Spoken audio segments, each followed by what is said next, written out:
Well, good morning, and we're here today. We're going to talk about paying for college. My name is Brenda Dillon. I'm the Assistant Director for Financial Aid here at Kent State University. And today's information is going to be fairly generic, so it will apply both for Kent State as well as other institutions. So as you're preparing to apply for college, be aware of your admissions application dates. Your Kent State admission application is already available for next fall. It opened up August 1st. You'll find that's true with most colleges and universities. And you'll want to apply by February 15th for Kent State University scholarship consideration. And we are a test optional school, meaning you don't have to supply an ACT or SAT test score in order to be considered for scholarships. You'll need to check with each institution that you're applying for to see what their rules and deadlines are. So applying for financial aid, the first step is to complete the free application for federal student aid. Normally, this is available October 1, but this year the federal government is making a number of changes to the process and to the application. So it will be available in late December. They have now given us a date just this week that it will be available by December 31st. So this is an annual process, so you will be completing the FAFSA each year that you want to receive financial aid. There are priority processing dates that colleges and universities have.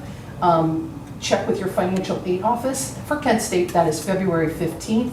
You'll want to have your application in and be admitted by that date for financial aid purposes.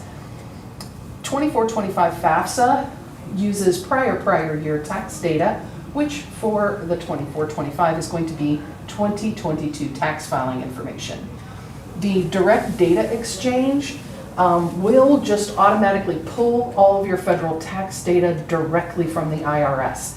It used to be an optional process for any of you who maybe went through this with younger siblings, but for this year going forward, it is mandatory. So estimate your financial aid using the financial aid estimator that's available to you out at studentaid.gov-estimator. Once you've submitted your FAFSA, then generally speaking, you'll be notified if you're selected for verification. So that is where the federal government identifies that you'll need to complete this process and supply additional information for the information that was supplied in your FAFSA. So it's kind of like a little mini audit, but the feds tell us, the college and university, that we have to verify that information with you, the student and the parent, and so you'll have to supply us additional information. We will review it, compare it to what was submitted, and then notify the Department of Ed if there were any changes or if it was accurate as reported. That process, verification, is not optional. If you are selected for verification, you cannot receive federal aid until that is completed. So if you get that notification, you'll want to move as quickly as possible to complete that process. The other issue is, as we had said, you're going to be using 2022 tax data for the 24-25 FAFSA, and things may have changed. So you'll want to look and see, has there been a loss of employment? Has there been a death or a divorce in the family? Are there just unusual medical expenses that are above and beyond what was reflected on your 2022 tax return? Be sure to reach out to the financial aid office and fill out a special circumstance form. At Kent State, each form will tell you the documentation that you'll need.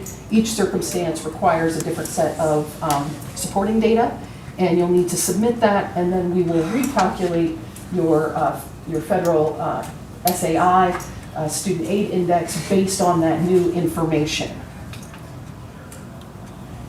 So types of aid. There are generally two types: gift aid and self-help aid. And so the good part is the gift aid, which is scholarships and grants. These are things that you don't need to repay, and they are available to you. Some are renewable in the case of some scholarships, and others are one-time only grants. Self-help aid is loans and federal work study. So scholarships, this is the piece that everybody wants to know about, and with good reason, because it's free money. There are different types of scholarships. You have what is known as merit-based, so there's no FAFSA income required for that. These are scholarships based on grades, test scores, and those are usually tied in as part of the admission process. So when you're admitted, for example, to Kent State, you are run through all of our merit-based scholarships, and if your grades indicate that you should receive those, you're immediately notified that you have a merit-based scholarship. There are other scholarships, internal, so these are, again, internal scholarships that you're going to need to apply for separately from your admission process. And there's different criteria depending on every single scholarship. At a university such as Kent State, each college has its own set of funds and scholarships, so you'll want to go out, and we'll show it in a moment, to our scholarship universe, and you'll be able to find all the scholarships internally that you might be eligible for as well. And then the third type is external. So these are not managed by the school. They're not based on your merit as part of the admission process. It's not controlled by any of the school or colleges. This is, those scholarships you hear about that for a left-handed tuba player that somebody set up a foundation and now they have a scholarship for it. And you'll want to search for those as well. So Kent State University, we have first-year college scholarships. If you're going to be a transfer student, there are different scholarships that you would apply and be eligible for. But for first years, your ACT and SATs are not required. As we said, you are test optional. But if you are also looking at the honors program, there are additional scholarships available if you're accepted into the honors college. So first year student scholarship information is available on our website under the scholarship page. And you'll want to research scholarship opportunities. So you want to start early, you want to search often, and you look for all of the available free money that you can find. So that can be the academic departments at different colleges, your employer. A lot of companies do offer scholarships, whether it be through you or your parents. School counselors may be aware of certain opportunities. They oftentimes are notified by the scholarship foundations. And then there's external search engines. Important is to watch for your deadlines. These applications are almost all online now, and if the deadline is midnight tonight, they will close the application down at midnight, and you will not be able to then continue to apply. So make sure that you're looking and searching for these early, and that you get your deadlines all on the list. So when should you start searching for scholarships? Right now. If you're planning on attending college in the upcoming summer or fall, then yes, you definitely should be searching right now. I would even say for juniors, most scholarships, it's an ongoing foundation. The deadlines remain generally the same. You could get a step ahead and have a list of colleges that you would like to apply for, and have that information listed so that you're ready to go as a junior. Be sure to use your free scholarship search engines, answer all the questions, provide any of the essay information, proofread your essays. Make sure that you don't have misspellings, grammatical errors, those sorts of things. And also, I know that it's out there, things like ChatGPT, different AI that will write things for you. I would be very cautious about using that at this point, only because there is software that can identify that, and if schools identify that you have not actually completed this yourself, the scholarship application, that could be frowned upon. So check everywhere, make sure that you're applying early, that some of the dates, for example, some scholarships, you have to have the information filed by December 1st of this year if you're trying to attend fall of next year. The other thing I'll say about scholarships is this is a repeated process. Every year you should be hunting for scholarships, not just as a freshman coming in, but as somebody, a sophomore, a junior, a senior. Because often what you'll find is that the different colleges will have scholarships that aren't available to freshmen. They'll have something that's at a junior or a senior level once you've proven your academic abilities inside the program. They'll also may want you to be able to provide research or a project, and that's only available once you've actually been in the program a year or two. So this is scholarships is not something you just search for as a freshman. Scholarships is something you search for every year to see if there's additional money beyond what you got as a freshman that you can add to the list. So online search engines, there are scholarships.com, FastWeb, College Board. The one thing is, you'll need to set up an account, limit the number that you sign up for, because often, especially with the national searches, you're going to see the same scholarships everywhere. Be mindful of your deadlines, take your time on your essays, and you shouldn't be paying anybody, and you should never be putting your social security number, giving that out to anybody in order to sign up. If they ask you for money, or if they ask you to give your social security number, just step away and find a different service. We also offer what is known as Scholarship Universe for Kent State University. You don't have to go to Kent to use it, but for our students, that allows them to search both internally for any of the college-based scholarships, as well as anything nationally. So it's all in one. You do one profile and you can access all of that information. So some of the different types. So that was scholarships. The other type of free money is grants. So most grants are going to be either through the federal government, such as the Pell Grant, which this year the maximum is $7,395, or as well as the SEOG, Supplemental Education Opportunity Grant. That's also through the federal government. That loan has limited funding at most schools, and so when we talked earlier about those deadlines, those priority deadlines of February 15th, for example, you'll want to have your application, your FAFSA filed by then, because when we get the data from the Department of Education, we get it time and date stamped. And then when we run the award offer process for federal aid, we run it in order. So people who are eligible, top to bottom, first come, first serve, and then when we're out of money for the fund, it's out of money. And most schools run SEOG the same way. So that's why that FAFSA filing date of trying to get in by the priority deadline or earlier is to your advantage. The other grant is the TEACH grant, which is for teachers. So it's a teacher education assistance for college and higher education grant. So, and it spells out teach, which is nice for teachers.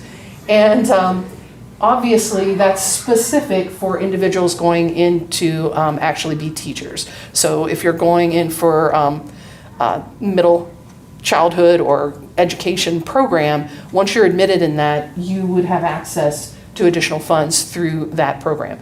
It comes on as a grant. If you don't meet the criteria of actually going in and being a teacher once you've graduated, then they will revert that to a loan program. So just be aware of that. And when you are looking at these different grants, especially this one, make sure you understand the requirements. Ohio has a number of various aid programs, and they're adding 8 more for next year, but they haven't given us all of the information yet. So ohiohighereducation.org, go out to that website, and there are applications, and you can see the different criteria for all of the programs. For those of you who will be attending college in the upcoming fall, I would recommend doing that here between Thanksgiving and Christmas, and if the applications are available, go ahead and get that submitted. So you have the Ohio College Opportunity Grant. You have, for people going into a nursing program, you have the Nurse Education Assistance Loan Program, Training and Voucher. You've got War Orphans, National Guard, and Choose Ohio First if you're looking at a STEM program. So there's lots of different funds through the state of Ohio. We're very fortunate that way. The less fun part of financial aid, federal student loans. So you have 2 different types. Federal direct loans, which within that are subsidized and unsubsidized. So what does that mean?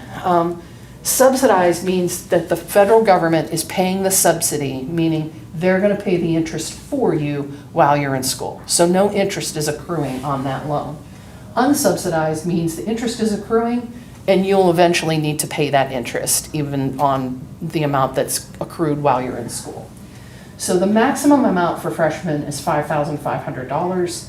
Currently, the interest rate is 5.5%, and there's a 1.05% fee. These fees and interest rates change July 1 and or October 1st. So fees change October 1 with the federal fiscal year, and the interest rates change July 1, because why not make it more confusing? But the other loan options are Federal Direct Plus. So these are for parents of dependent undergraduate students. It is credit-based, but it's not underwriting the way you would see for a car loan or a home loan. What they're looking for is, do you have a major derogatory item within the last 90 days, or have you declared bankruptcy? And if you are current on your bills and you don't have a bankruptcy, generally you're going to get approved for a Parent Plus loan. Right now, the interest rate on that is 8.05%, and the fee, as you can see, is 4.228%. And again, interest rate will change July 1, fees will potentially change October 1st. Private loans are the other loan option. These are not federal, these are directly through a bank. You may see them advertised on TV or on YouTube or whatever streaming channel you're on. They're not federal loans, they're not secured through the federal government, and it's generally through a bank, a credit union, or a state agency. These are credit underwritten, so most students, especially if they're dependent 18-year-olds, are going to need a cosigner, a credit-worthy cosigner. And that credit-worthy cosigner, their credit is going to determine the interest rate that then is tied to that private loan. But there are lots of different options. Kent State, we do not have any kind of a preferred relationship with any lenders. We will process whoever you choose. We have students who use some of the state programs that they don't have an online app. It's all done still by paper. They send us a little paper document to certify the student is enrolled and their other financial aid, and we mail it back to them. So whatever you choose, we will process. Work programs. So the Federal Work Study, this is where students can work on campus while they're enrolled in school. And you would need to notify the university that you would want that. That's generally going to be through your admissions process in this upcoming year. So it allows students, I think one of the benefits, I had work study when I was a student. We have student workers in our office. I think one of the biggest appeals is you're a student first. If you're employed on campus, we understand that there might be an exam this week, or there might be a project due, and maybe you need to switch your hours, and we can accommodate you in that. And we're, because again, we understand that you're a student first, you're a student worker second. Whereas you may, not get that flexibility at the local fast food place. They need you there till close, and it doesn't matter that you have an exam at 8 o'clock the next morning. So, and then there's also university funded work. So for students who don't qualify for work study, there are still jobs on campus that you can apply for and receive, even if you're not going through the federal work study program. It's just through the university itself. And then costs. So this is an example. The costs that we're going to look at are for Kent State, but the process that you're going to use when making these determinations is going to be the same no matter what school. So, for us, you can see we're a public university, so we have in-state and out-of-state prices. So if you were an out-of-state student, you're going to have a out-of-state surcharge to your tuition, but otherwise your double room, your basic meal plan, everything is otherwise going to look the same. For the state of Ohio, which I'm thinking everybody here is in-state, we've got the tuition guarantee, which will lock in those costs for tuition, housing, and food for 4 years. So if you're an out-of-state student, your surcharge may continue to go up, but tuition, housing, and food are going to remain locked in for 4 years. So if you start as a freshman with these numbers of the $12,846 plus that room plus the board, that's going to remain the same for you as a sophomore, a junior, a senior for those costs. So it's going to make it a little bit easier to budget and have an idea of what the total cost is going to be. So one other thing that I'm going to back up just for a moment is on the costs. You're going to have what is known as a cost of attendance, and that is for the total cost. So these are things that obviously we're going to bill you for tuition. If you're living on campus in a residence hall, we're going to bill you for that. In the financial aid process, if you were living at home, say, here, you're going to Ravenna, but you're going to just, drive over to campus, you're not going to live in a residence hall, we won't bill you for the room because you're not living on campus, but we will allow you a certain amount for, housing costs. Same thing if you were living in an apartment, for example. Basic meal plan, same thing. If you're on our meal plan, we are going to charge you, and that's going to show up on your bill. What you don't see on here are like books, miscellaneous. You still have those expenses. They'll still be in your cost of attendance, but we're not going to bill you for something that we're not actually charging, but we'll allow you to receive financial aid to cover that expense. And all of that comes in on your offer letter, and it'll show you these are your scholarships, these are your free money, this is your loans and any work study, and then here's the remaining amount, and this is what you're going to be billed on, but these are the other additional charges to expect. Questions? Yes? So, like with like classes, I can't say like, how much does a class in general cost per hour? Yeah, so honestly, I do not know the answer to that specific question because again, it's going to depend. If you're only coming in as an independent student who's just taking one class, usually you're going to take up to either full-time. If you're a full-time student, then you'll get billed as a full-time student. The only difference to that is graduate students, and they're always billed individually. Okay. So, and we can take a look at that if you want. And the individual charges are on our website, so you could go and look and see, okay, by credit hour for this, for this upcoming year, what's that gonna be? Okay. And that's on our Bursar site. So we do have some upcoming events. So virtual financial aid nights, which again, for those of you who are seniors and looking to attend either this upcoming summer or fall, you can come. We've got, these are virtual. You can log in, sign on, and then we do them via Zoom. And you can just watch. They're generally about an hour long, and then these are all the dates that are available. Any other questions? All right, well, thank you all for coming, and everybody, congratulations for those of you who have been admitted already, and for those of you still on your journey, good luck. Thank you.